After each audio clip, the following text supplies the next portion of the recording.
రావులపాలెంలో YSRCP media సమావేశం రాజకీయ వేడిని రాజేసింది.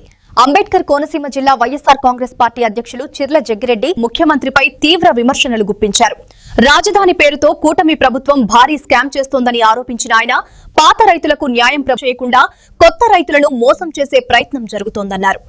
అమరావతి అంశంలో గతంలో తీసుకున్న నిర్ణయాలపై ప్రశ్నలు లేవనెత్తినా ఆయన ప్రస్తుతం తీసుకుంటున్న నిర్ణయాలను తీవ్రంగా తప్పుపట్టారు. అలాగే కొత్తపేట నియోజకవర్గంలో ఎమ్మెల్యే బండారు సత్యానందరావుపై కూడా అవినీతి ఆరోపణలు చేశారు.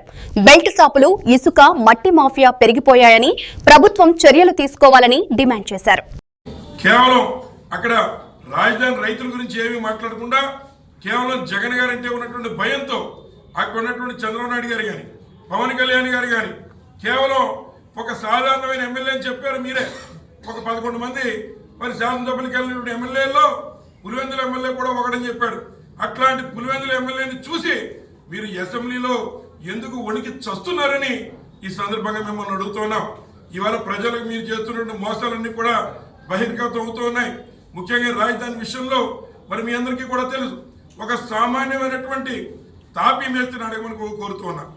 ఇవాళ ఒక స్క్వేర్ ఫీట్ మరి నిర్మాణం చేయాలంటే ఒక బిల్డింగ్ కట్టడంలో ఒక స్క్వేర్ ఫీట్కి ఎంత ఖర్చు అవుతుందో హైదరాబాద్లో కానీ లేదా ఆంధ్ర రాష్ట్రంలో కానీ ఎంత ఖర్చు అవుతుందో ఒక సామాన్యమైనటువంటి తాపీ మేస్త్రిని అడిగితే ఇవాళ చెబుతూ ఉన్నారు. ఫేస్బుక్లో, వాట్సాప్లో వస్తూ ఉన్నాయి.